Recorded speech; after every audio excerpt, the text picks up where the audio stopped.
Good morning mga ka-farmers. Ito, 5:30 ng umaga. Paputok pa lang yung liwanag. Nandito tayo ngayon sa gitna ng bukid kasi kailangan mag-spray ng sibuyas. Ito mga ka-farmers, medyo maliwanag na. Magtitimpla ako ng magtitimpla na tayo ng gamot. Tapos, maya-maya ng konti, i-spray ko na. Puposisyon ko rin mamaya itong camera na makikita ninyo. Ayan. By the way, mga ka-farmers, itong gagamitin ko ngayon. Kung nababasa ninyo siya. Ayan o. Ayan. Hindi ko na babanggitin kasi wala namang sponsorship yan eh. Basahin nyo na lang. Yan. Sabi nila kasi maano daw to, malakas daw ito na gamot. Kaya ito gagamitin natin. 5 ml lang per 16 liters ang ilalagay natin dito. 5 ml per 16 liters. Okay? Tapos lalagyan natin siya nito. Yan. Kasi ito, kumbaga pampadikit yung gamot pagka tumama doon sa halaman, doon sa sibuyas, hindi kaagad matatanggal yung hindi kaagad matatanggal yung gamot, nakakapit pa rin siya. Alright? So, technically, yung iba hindi gumagamit nito, pero ako nagtatanong-tanong, sabi nila, may tulong. Tulad ngayon, mahangin. Kung mapapansin niyo mga ka-farmers, yung plastic, lumilipad, mahangin. So, yan ang gagawin natin. Alright? Isang takip lang nito mga ka-farmers. Isang takip lang, tapos 5 ml nung isang gamot. Malakas daw yan eh. Subukan natin mga ka-farmers. Yan. 5 ml, may tagtag pa. Lalagay sa, lalagay natin doon. Tapos isang takip dito. Isa na to mga ka-farmers. Yan lang.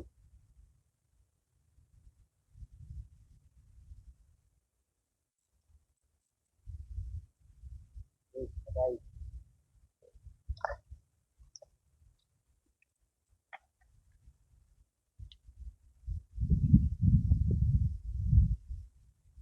Tapos pupunuin na natin ng tubig ito mga ka-farmers.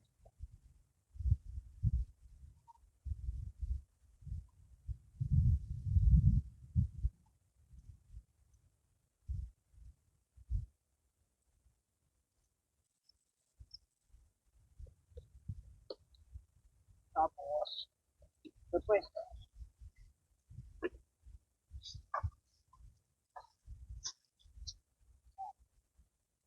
Ipupwesto ko lang mga ka-farmers tong camera para makita nyo yung paano yung ginagawa ko naman sa pag-i-spray.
Good morning mga ka-farmers. ito yung continuation nung pag-i-spray natin kahapon. Kasi hindi ako natapos kahapon dahil yung sprayer ko nagluluko. Ang pangit ng buga, hindi maganda. Tapos naubusan pa ng battery. Ngayon kumuha ako, saka mabigat. Ngayon, gumawa ako ng ibang paraan, baka sakali na mas magaan sa akin pag-i-spray ngayon. So ito yung continuation. Pakita ko sa inyo ulit yung pag-i-spray. Pero just the same, ganun pa rin yung timpla ng gamot, yung pinakita ko kahapon. Pero ngayon, yung klase naman ng pag-i-spray ang medyo gagawan ko ng remedyo. Kasi laging nasa isip ko, sabi nga, work smart, not hard. Or tama, yun yung pagkakaintindi ko dun sa kasabihan na yun. Pero baka sakali, makatulong. Mabigat kasi sa nagkakaedad na katulad ko, tapos hindi naman talaga ako sanay sa bukid, medyo hirap na hirap akong magbuhat ng sprayer kahapon. Ngayon, meron akong ginawang ibang paraan, hopefully, God willing, maging mas maayos. Tara mga ka-farmers, tignan nyo yung part na hindi ko pa na-sprayhan hanggang matapos ko mamaya. And then pakikita ko sa inyo kung yung mga uod na sinasabi ko na hindi ko na ipakita kahapon. Tara mga farmers, pakisubaybayan nyo ako.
Yun mga farmers, mukhang mas mabilis nga yung ganon.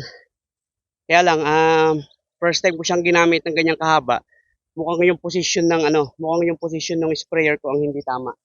Dito sa taas, aayusin ko yung position ng sprayer para sa gitna ko siya ilalagay. Titignan ko kung mas magiging mas magiging maayos.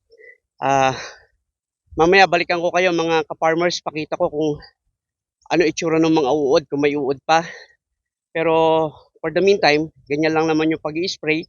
Pinakita ko na sa inyo yung paghahalo ng gamot. Tapos yung spray ko kahapon na pasan-pasan ko yung sprayer, And ngayon, yung sprayer ko naman na nakababa lang, tapos mahaba lang yung kable para hindi masyadong mabigat sa akin. Update ko kayo mamaya, pakita ko sa inyo kung ano yung itsura ng mga uod. Baka may makita tayong uod dyan, pakita ko sa inyo mamaya. By the way, please subscribe, like, follow and share para updated kayo